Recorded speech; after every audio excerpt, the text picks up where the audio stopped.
Latest ఏఐని ఉపయోగించడానికి team అంతా డే అండ్ నైట్ కష్టపడి పనిచేస్తుంది. అంటే ఏమంటున్నట్టే ఇక అన్ని శాఖల్లో ఏఐ ద్వారానే పనులు. మీ ఇంటికి నల్లా నీళ్లు రాకపోతే ఏఐ ద్వారా పారదర్శకంగా పరిశీలించి నీళ్లు ఇస్తారు. మీ గ్రామంలో రోడ్డు లేకపోతే ఏఐ ద్వారా సర్వే చేపించి నిజంగా అక్కడ రోడ్ లేదని సర్వేలో తేలితే రోడ్ వేస్తారు. మీ బస్తీలో మోరీ నిండిందనుకోండి, ఏఐ ద్వారానే పరిశీలించి అక్కడ మోరీలా ఏఐనే తీసుకొచ్చి నీళ్ళని ఎట్లా తీయాలని మళ్ళీ అదే ఏఐని అడుగుతున్నట్ట. అంటే అధికారులు ఉన్నా కూడా అంటే మీరు ఎందుకు మరి?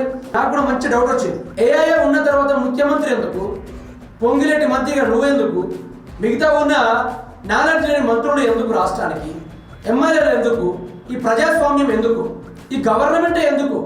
ఏఐని మెయింటైన్ చేసుకుంటూ కూడా చాలు కదా.